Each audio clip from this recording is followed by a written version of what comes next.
சென்னை எண்ணூரில் உர தொழிற்சாலையில் வாயு கசிவு ஏற்பட்டதால் அப்பகுதியில் உள்ள மக்கள் பாதிப்படைந்துள்ளனர். மேலும் இதுகுறித்த கூடுதல் விவரங்களை செய்தியாளர் கர்ணன் வழங்க கேட்கலாம். வணக்கம் கர்ணன், விவரங்கள்.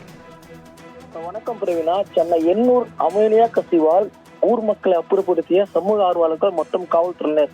மேலும் கண் எரிச்சல் காரணமாக பதட்டமான சூழ்நிலை ஏற்பட்டு வீட்டில் இருந்த குடும்பத்துடன் வெளியேறிய பகுதி வாழ் மக்கள் கண் எரிச்சல், மூச்சுத்திணறல், தலைவலி, மயக்கம் உள்ளிட்ட உடல் உபதைகளால் பயத்தில் கூட்டமாக நடந்து சென்றும் காட்சிகளால் காண முடிகிறது.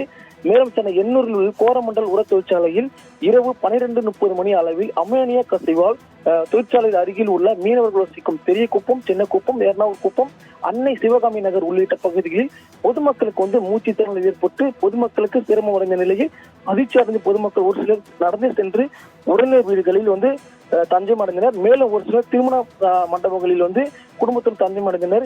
இதில் சுமார் 20க்கும் மேற்பட்டோர் ஆம்புலன்ஸ் வாகனத்தின் மூலம் மூச்சு திணறலில் பாதிக்கப்பட்டவர்களுக்கு தனியார் மருத்துவமனையில் அனுமதி சென்றனர். தொழிற்சாலை நிர்வாகம் அமோனியா கசிவை சரி செய்து விட்டதாகவும் இதனால் யாருக்கும் எந்தவித பாதிப்பும் இல்லை என்றும் அறிவுறுத்திய நிலையில் போலீசார் பாதுகாப்பு பணியில் ஈடுபட்டுள்ளனர்.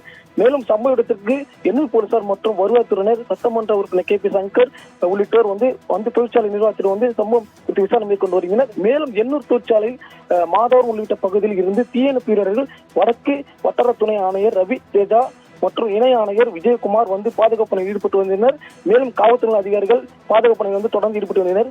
பாதிப்பு குறித்து தொழிற்சாலையில் நாளையில் கணக்கிடப்பட்டு என்னென்ன பிரச்சனைகள் என்று சொல்வார்கள் என்று கூறப்படுகிறது. மேலும் திருவத்தூர் சட்டமன்ற உறுப்பினர் KP சங்கர் மற்றும் மண்டல குழு தலைவர் தனியரசு பொதுமக்களுக்கு எவ்வளவு பாதிப்பு என்று உடனடியாக ஏற்படுத்தி பொதுமக்கள் அனுப்பி வைத்தார். அங்கிருந்து சென்னை எண்ணூர் உர தொழிற்சாலையிலிருந்து நள்ளிரவில் ஏற்பட்ட ரசாயன வாயு கசிவால் அப்பகுதி மக்கள் பாதிப்படைந்துள்ளனர். மேலும் இது குறித்த கூடுதல் விவரங்களை செய்தியாளர் ஆதேஷ் வழங்க கேட்கலாம். வணக்கம் ஆதேஷ், விவரங்களை வழங்கலாம். நிச்சயமாக சென்னை எண்ணூர் பகுதியில் நள்ளிரவு 12 மணி அளவில் அமோனியா நச்சானது வெளியாகிறது. குறிப்பாக நொட்டுக்குப்பம் மற்றும் பெரிய குப்பம் இடையே உள்ள உர தொழிற்சாலையிலிருந்து நல்லவிரின் போது அந்த ரசாயனமானது வெளியாகி இருக்கிறது. அதனைத் தொடர்ந்து அங்குள்ள பொதுமக்கள் மற்றும் சிறார்கள் மற்றும் மூச்சு திணறல் ஏற்படக்கூடிய ஆஸ்மா நோயாளிகள் போன்ற பல்வேறு பொதுமக்கள் மயக்கமடைந்து கீழே விழுந்திருக்கிறார்கள். அதனை கண்டறிந்த பொதுமக்கள் அங்குள்ள காவல்துறைக்கு மற்றும் அங்குள்ள அரசாங்க அதிகாரிகளுக்கு தெரிவித்திருக்கிறார். மேலும் அங்கிருந்து வெளியாக வேண்டும் என்று அரசாங்க அதிகாரிகள் நள்ளிரவு முதலே வலியுறுத்தி வருகின்றனர். மேலும் அந்த இடத்திற்கு சட்டமன்ற உறுப்பினர் மற்றும் பல்வேறு அரசாங்க அதிகாரிகள், காவல்துறையினர், DGP, காவல்துறையினர் போன்ற பல்வேறு அதிகாரிகள் அங்கு நள்ளிரவு முதலே குவிக்கப்பட்டு ஆம்புலன்ஸுகள், பல்வேறு ஆம்புலன்ஸுகள் குவிக்கப்பட்டு மற்றும் தீயணைப்பு வாகனங்கள் குவிக்கப்பட்டு மக்களுக்கான பாதுகாப்பு பணியில் அங்கே ஈடுபட்டு வருகின்றனர். மேலும் ஆங்காங்கே 108 வாகனங்கள் நிறுத்தப்பட்டு மக்களுக்கு தேவையான உதவிகள் வழங்கப்பட்டு ஆக்சிஜன், அதாவது சுவாச சிக்கல் இருக்கும் மக்களுக்கு ஆக்சிஜன் வழங்குவதற்காக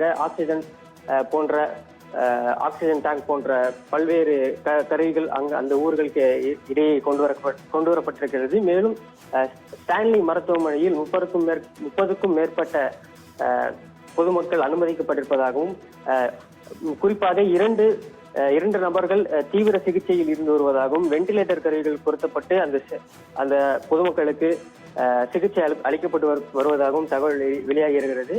குறிப்பாக இந்த நிலையில் இன்று அந்த உர தொழிற்சாலையிலிருந்து சரிவர விளக்கம் அளிக்க வேண்டும் என்றும் பொதுமக்கள் கோரிக்கை விடுத்திருந்தனர். மேலும் இன்று அந்த உர ஆலைக்கு இன்று அரசாங்க அதிகாரிகள் ஆய்வுக்கு செல்ல இருப்பதாகவும் அங்கு இருக்கக்கூடிய பாதுகாப்பு நடவடிக்கைகள் எந்த வகையில் இருக்கின்றது என்று போன்ற பல்வேறு சிக்கல்கள், அங்குள்ள நடைமுறை சிக்கல்களை இன்று கண்டறிய உள்ளதாகவும் தகவல்கள் வெளியாகிறது.